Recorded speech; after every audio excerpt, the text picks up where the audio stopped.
नमस्कार दोस्तों, स्वागत है आपका हमारे आज के करंट अफेयर की क्लास में। शुरुआत करते हैं अपने पहले करंट अफेयर से, जिसमें अमेरिका ने मानव भ्रूण पर बेस एडिटिंग जो डीएनए के ऊपर एटीसीजी होता है, उनको बेस बोलते हैं, उनकी एडिटिंग करके एक सफल परीक्षण है वो किया है।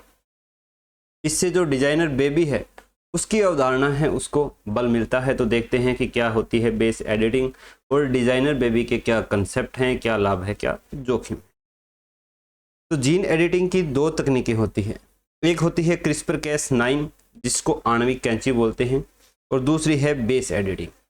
जैसे कोई भी डीएनए है उसकी संरचना में बहुत सारे ये कॉम्बिनेशन होते हैं, ATCG, GC, GC, TA, AT, ऐसे करके बहुत सारे कॉम्बिनेशन होते हैं। तो उनमें अगर किसी भी जीन में विकार आता है तो मनुष्य में क्या होता है, किसी भी रोग को वो ला सकता है। तो उस रोग को दूर करने के लिए जीन की एडिटिंग की जाती है, जिससे शुरुआती चरण है CRISPR-Cas9 के द्वारा। ये एक एंजाइम होता है जिसके द्वारा जो ये क्षार है इनको काट दिया जाता है बीच से।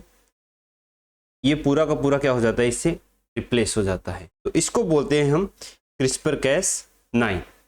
अब जो बेस एडिटिंग है इसमें क्या है कि एकदम करेक्ट मेजर से वो ले जाते हैं। जैसे अगर इस सी के अंदर दिक्कत है तो इस सी को बदला जाएगा, न कि पूरे जी और सी को बदला जाएगा। इसी को बोलते हैं दोस्तों बेस एडिटिंग।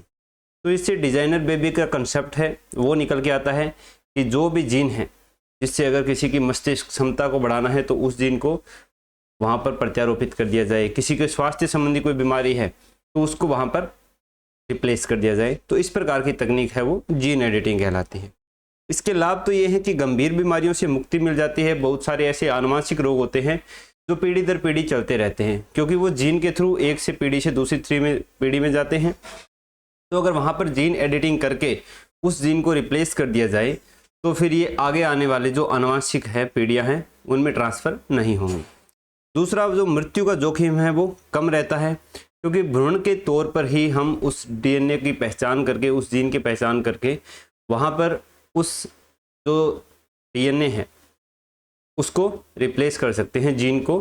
तो फिर वो जो आनुवंशिक रोग आने वाला होता है उससे बाद में होने वाले जो जोखिम है उससे हम बच्चों को बचा सकते हैं। लेकिन इसमें जोखिम ये है कि हम प्रकृति के साथ खिलवाड़ कर रहे हैं डिजाइनर बेबी बना करके। आने वाली पीढ़ियों पर इसका क्या असर पड़ेगा ये हमें नहीं पता है, क्योंकि एक बार अगर मान लीजिए हमने कोई जीन एडिटिंग की और उसका दुष्प्रभाव चला गया और बाद में उसको हम करेक्ट नहीं कर पाए तो वो फिर उनकी पीढ़ी दर पीढ़ी है वो चलता रहेगा। फिर बच्चा है, अगर डिजाइनर बेबी की अवधारणा आती है तो एक उत्पाद के रूप में उसको देखा जाएगा। जैसे हम कोई भी चीज़ है वो साई दे के बनवाते हैं, कोई भी बेड हो गई, अलमारी हो गई, कि भाई हमें कस्टमाइज करवाते हैं उसको कि ऐसा चाहिए वैसा चाहिए, हाइट है वो 6 फीट की चाहिए, रंग गोरा होना चाहिए, मस्तिष्क क्षमता है वो IQ लेवल है वो 200 से ऊपर होना चाहिए। तो इस प्रकार की चीज़ें हैं। तो वो एक उत्पाद होगा। जब बच्चा पैदा होगा तो उससे बाद में माँ बाप की अपेक्षाएं भी वैसी होगी कि वो एक अच्छी परफॉर्मेंस दे जैसा उन्होंने तैयार करवाया था। तो इससे उस पर मानसिक दबाव भी बढ़ेगा। फिर जो पैसे वाले लोग हैं वो तो जीन एडिटिंग करवा लेंगे, अपने जो भी बीमारियां चल रही है आनुवंशिक के तौर पर उनको सही करवा सकते हैं। लेकिन जो गरीब लोग हैं उनको ये सुविधा हासिल नहीं हो सकती। तो इससे सामाजिक और आर्थिक असमानता है वो भी बढ़ेगी। तो ये इसके जोखिम हो सकते हैं। भारत में ये प्रतिबंधित है, डिजाइनर बेबी वाला कंसेप्ट है जो। फिर अगला करंट अफेयर है खेल जगत से। अंडर 23 राष्ट्रीय रोइंग चैंपियनशिप, रोइंग बोलते हैं नौकायन को, ये CME नोड पुणे में आयोजित की गई थी, जिसमें प्रवीण सिंह धांधु है जो बाड़मेर के रहने वाले हैं और अभी भारतीय सेना में कार्यरत हैं। इन्होंने सर्विसेज की ओर से स्वर्ण पदक है वो जीता है। और स्वर्ण पदक जीतने के कारण जो आगामी दिसंबर में एशियन रोइंग चैंपियनशिप होने वाली है उसमें ये भारत का प्रतिनिधित्व करने वाले हैं। तो क्या नाम है इनका? प्रवीण सिंह धांधु है। इन्होंने गोल्ड जीता है अभी अंडर 23 राष्ट्रीय रोइंग चैंपियनशिप में। फिर अगला करंट अफेयर्स है हमारे जो रणथंभौर राष्ट्रीय उद्यान है वहाँ से। रणथंभौर राष्ट्रीय उद्यान कहाँ पर है? सवाई माधोपुर में है।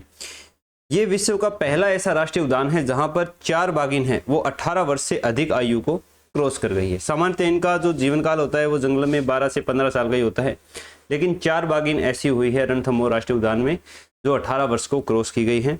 उन चारों के नाम हैं मछली, कृष्णा, लाडली, नूर। तो हो सकता है हमें परीक्षा में ये चारों नाम दे के पूछ ले कि ये चारों नाम किससे संबंधित हैं, कि किसी बागिन के नाम हैं, गोडावण के नाम हैं, किन्हीं नदियों के नाम हैं, या कोई और चीज़ दे देगा किससे संबंधित है। तो हमें ये अगर ये चारों नाम एक साथ दिखाई देते हैं तो ये बागिन है जो रणथंभौर राष्ट्रीय उद्यान है उससे संबंधित है। मछली, कृष्णा, लाडली, नूर, इनके जो नेम है उनको बोला जाता है मछली का T16, कृष्णा का T19, लाडली का T18 और नूर का है T39। मछली है वो 20 वर्ष की आयु पूर्ण होने के बाद मृत्यु हो गई थी उसकी, और ये तीन जो है कृष्णा, लाडली, नूर, ये अभी भी जिंदा हैं और ये क्रमशः 19, 18, 18 वर्ष की हो चुकी है।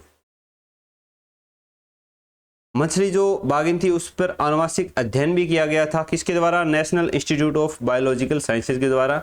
इतनी दुर्गम परिस्थितियों में भी इसने इतना जीवन काल है वो कैसे प्राप्त किया। फिर है भास्कर के करंट अफेयर्स जो इंपॉर्टेंट हैं उनको देख लेते हैं। जस्टिस प्रतिभा एम सिंह, उनको इंटरनेशनल इंटेलेक्चुअल प्रॉपर्टी बौद्धिक संपदा हॉल ऑफ फेम में सम्मिलित होने वाली पहली भारतीय जज बन गई है। ये वर्तमान में WIPO World Intellectual Property Organization है, विश्व बौद्धिक संपदा संगठन है, उसमें जो जजों का सलाहकार बोर्ड है उसकी अध्यक्षा के पद पर है। गुजरात के 14 शहरों में भारत टैक्सी सर्विसेज है वो चलाई जा रही है, जयपुर में पहले ही चला दी गई थी। विश्व का पहला परमाणु रिएक्टर से हाइड्रोजन बनाने वाला प्लांट है वो हमारे भारत में तमिलनाडु के अंदर इंदिरा गांधी परमाणु अनुसंधान केंद्र में लगाया जा रहा है, चलाया जा रहा है। इसमें कॉपर क्लोरीन तकनीक का प्रयोग करके हाइड्रोजन का निर्माण किया जाएगा। कॉपर क्लोरीन तकनीक के बारे में मुझे पता नहीं, ज़्यादा जानने की हमें ज़रूरत भी नहीं है। फिर भारत 61 यूनिकॉर्न कंपनियों के साथ स्टार्टअप्स के साथ विश्व में चौथे स्थान पर अपना स्थान है वो रखता है। वर्ड ऑफ द डे है पैक्स सिलिका।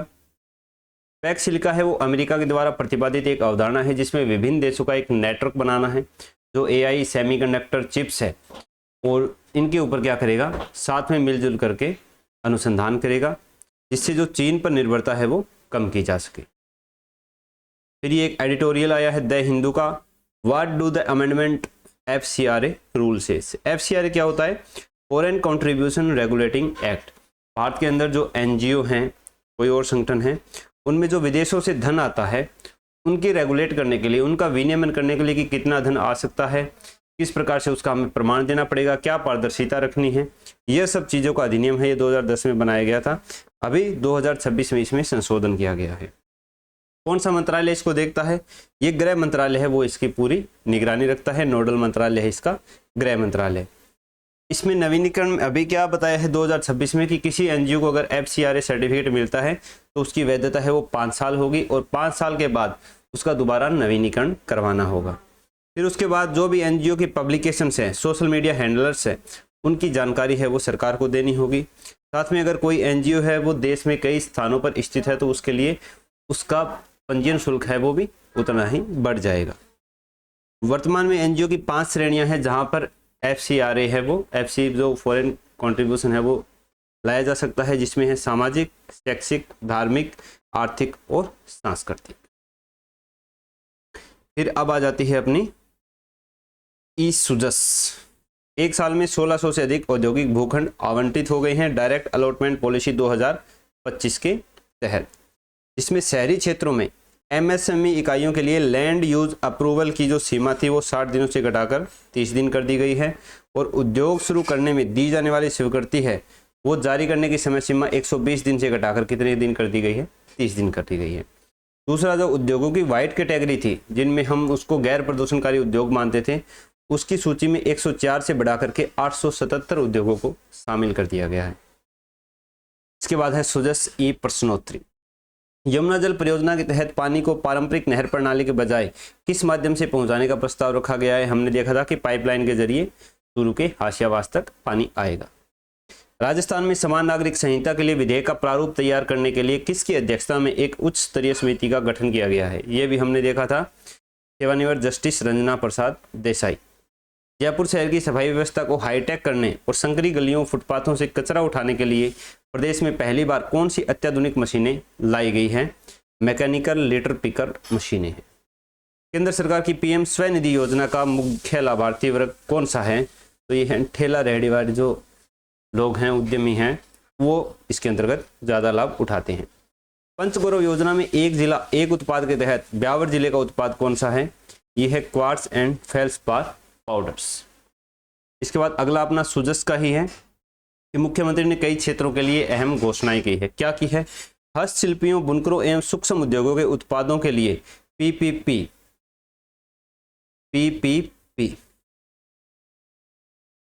जो मॉडल होता है, प्राइवेट पार्टनरशिप मॉडल, इसका दूसरे तीसरे पी का भी नहीं याद आ रहा मेरे को। इसके लिए पहले चरण में पुष्कर, नाथद्वारा, जैसलमेर और अलवर, इन 4 जगहों पर हाटों का विकास होगा। दूसरा, रिप्स में एमएसएमई के लिए कैपिटल सब्सिडी की अवधि है वो 10 वर्ष से घटाकर 7 वर्ष कर दी गई है। फिर इलेक्ट्रॉनिक्स एंड सेमीकंडक्टर क्षेत्र में 2 चेंज किए गए हैं। एक, मैन्युफैक्चरिंग के तहत चयनित कंपोनेंट श्रेणियों के लिए न्यूनतम निवेश की सीमा घटाकर 15 करोड़ रुपए कर दी गई है, और अगर इसमें महिला और दिव्यांग कार्मिकों का जो भत्ता है वो 4000 से बढ़ाकर 6000 रुपये प्रतिमाह कर दिया गया है। फिर पीआईबी का देख लेते हैं। प्रधानमंत्री नरेंद्र मोदी सेशल्स के दौरे पर थे, तो वहां पर उन्हें सेशल्स के सर्वोच्च सम्मान guardian of the blue horizon से सम्मानित किया गया है। इसके बाद में है कि ICGS अक्षय, ये एक पोत है जो कहां पर? इंडियन कोस्ट गार्ड में भारतीय तटरक्षक बेड़े में शामिल किया गया है। इसको बनाया था गोवा स्थित गोवा शिपयार्ड लिमिटेड में।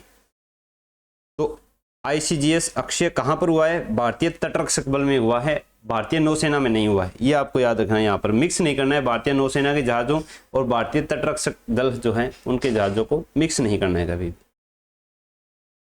इसके बाद भारत के उपराष्ट्रपति CP राधाकृष्णन ने MSME दिवस 2026 उद्यमी भारत की अध्यक्षता की। प्रश्न आ सकता है कि MSME दिवस 2026 उद्यमी भारत की अध्यक्षता किसके द्वारा की गई है? तो ये उपराष्ट्रपति CP राधाकृष्णन के द्वारा की गई थी।